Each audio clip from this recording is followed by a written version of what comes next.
Mario, živijo. Zdravljeni. Čokolade vsi povezujejo z dobrim občutkom, dobrim počutjem, no, z veseljem in radostjo v življenju. Torej so feel good. Ampak ali so zares tudi good food, v smislu ali so zdrava hrana? Ja, če rečemo nečem pri nas, da je feel good, potem definitivno je tudi zdrava hrana. In čokolada vsekakor si zasluži to ime.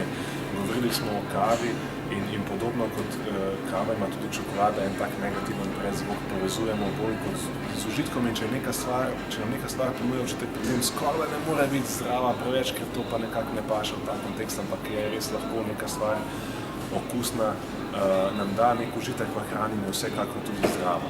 In to je vsekakor čokolada.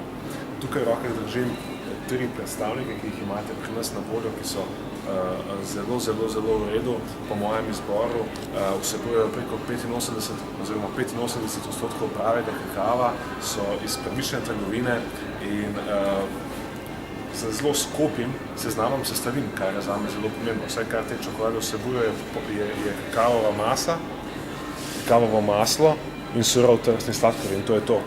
Se pravi, brez česarkoli drugega, pa še zelo okusne so. Čokolade res, Terence je lepo izpostavil, da jih povezujemo z nekim občutkom, dobrim počutjem. In razlog od zadaj je, da je čokolada oziroma sestavine v kakavu spodbujajo naše telo, da proizvaja hormone dobrega počutja. Slišam se za serotonin, dopamin, triptofan, anandramid in podobne kemične spojine, ki v bistvu akutno, kar v trenutku nas spravijo v neko boljše blaženo stanje.